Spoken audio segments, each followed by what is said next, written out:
शनिवार व्रत कथा। पौराणिक मान्यता के अनुसार प्राचीन समय में एक बार की बात है, सभी नवग्रह जो कि सूर्य, चंद्र, मंगल, बुध, बृहस्पति, शुक्र, शनि, राहु और केतु हैं, उनमें इस बात को लेकर विवाद छिड़ गया कि हम सभी में सबसे बड़ा कौन है। सभी लड़ने लगे, कोई कहता कि मैं बड़ा हूं तो कोई कहता कि मैं बड़ा हूं, और कोई निर्णय न होने पर देवराज इंद्र के पास निर्णय कराने पहुंचे। इंद्र इससे घबरा गए और इस निर्णय को देने में अपनी असमर्थता जताई, परंतु उन्होंने कहा कि इस समय पृथ्वी पर राजा विक्रमादित्य हैं, जो कि अति न्यायप्रिय हैं, वही इसका निर्णय कर सकते हैं। सभी ग्रह एक साथ राजा विक्रमादित्य के पास पहुंचे और अपना विवाद बताया, साथ ही निर्णय के लिए कहा। राजा इस समस्या से अति चिंतित हो उठे, क्योंकि वे जानते थे कि जिस किसी को भी छोटा बताया वही कुपित हो उठेगा। तब राजा को एक उपाय सूझा। उन्होंने स्वर्ण, रजत, कांस्य, पीतल, सीसा, रांगा, जस्ता, अभ्रक और लोहे से 9 सिंहासन बनवाए और उन्हें क्रम से रख दिया। फिर उन सभी से निवेदन किया कि आप सभी अपने अपने सिंहासन पर स्थान ग्रहण करें। जो अंतिम सिंहासन पर बैठेगा वही सबसे छोटा होगा। लौह सिंहासन सबसे बाद में होने के कारण शनि देव सबसे बाद में बैठे तो वही सबसे छोटे कहलाएं। उन्होंने सोचा कि राजा ने यह जानबूझकर किया है। उन्होंने कुपित होकर राजा से कहा, राजा, तू मुझे नहीं जानता। सूर्य एक राशि पर 1 महीना, चंद्रमा 2.25 महीना, मंगल 1.5 महीना, बृहस्पति 13 महीना व बुध और शुक्र 1-1 महीने विचरण करते हैं, परंतु मैं 2.5 से 7.5 साल तक रहता हूं। बड़े बड़ों का मैंने विनाश किया है। श्री रामचंद्र जी की 7.5 आने पर उन्हें वनवास हो गया। रावण की आने पर उसकी लंका को बंदरों की सेना से परास्त होना पड़ा। अब तुम सावधान रहना, क्योंकि अगला विपत्ति तुम पर आने वाला है। ऐसा कहकर कुपित होते हुए शनि देव वहां से चले गए। अन्य देवता खुशी खुशी वहां से गए। कुछ समय बाद राजा की 7.5 आई। तब शनि देव घोड़े के सौदागर बनकर वहां आए। उनके साथ कई बढ़िया घोड़े थे। राजा ने यह समाचार सुन अपने अश्वपाल को अच्छे घोड़े खरीदने की आज्ञा दी। उसने कई अच्छे घोड़े खरीदे।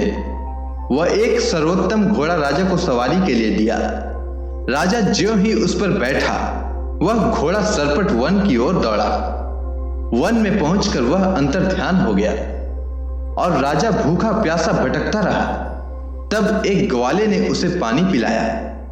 राजा ने प्रसन्न होकर उसे अपनी अंगूठी दी। वह अंगूठी देकर राजा नगर को चल दिया और वहां अपना नाम उज्जैन निवासी वीका बताया। वहां एक सेठ की दुकान पर राजा ने जल इत्यादि पिया और कुछ विश्राम भी किया। भाग्यवश उस समय सेठ की बड़ी बिक्री हुई। सेठ उसे खाना इत्यादि कराने खुश होकर अपने साथ घर ले गया। वहां उसने एक खूंटी पर देखा कि एक हार टंगा है, जिसे खूंटी निगल रही है। थोड़ी ही देर में पूरा हार गायब हो गया। जब सेठ वापस आया तो उसने देखा कि हार गायब है। उसने समझा कि वीका ने उसे चुराया है। उसने वीका को कोतवाल के पास पकड़वा दिया। फिर राजा ने उसे चोर समझकर हाथ पैर कटवा दिए। वह चौरंगिया बन गया और नगर के बाहर फिकवा दिया गया। वहां से एक तेली निकल रहा था, जिसे दया आई और उसने वीका को अपनी गाड़ी में बैठा लिया। वह अपनी जीभ से बैलों को हाँकने लगा।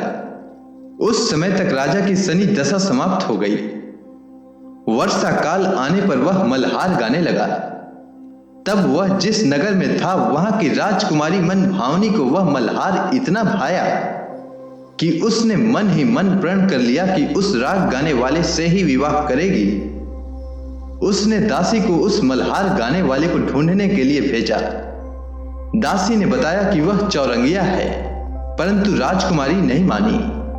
अगले ही दिन से वह इस बात को लेकर अनशन पर बैठ गई कि विवाह करेगी तो उसी से। उसे बहुत समझाने पर भी जब वह ना मानी तो राजा ने उस वीका को बुलावा भेजा और विवाह की तैयारी करने को कहा। फिर उसका विवाह राजकुमारी से हो गया।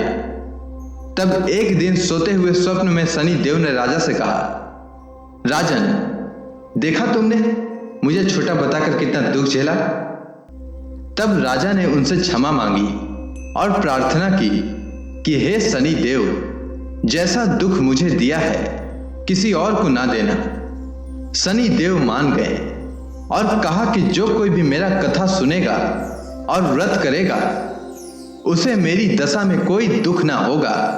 जो नित्य मेरा ध्यान करेगा और चींटियों को आटा डालेगा उसके सारे मनोरथ पूर्ण होंगे। साथ ही राजा को हाथ पैर भी वापस दिए। प्रातः आंख खुलने पर राजकुमारी ने देखा तो वह आश्चर्यचकित रह गई। वीका ने उसे बताया कि वह उज्जैन का राजा विक्रमादित्य है। सभी अत्यंत प्रसन्न हुए। सेठ ने जब सुना तो वह क्षमा मांगने लगा।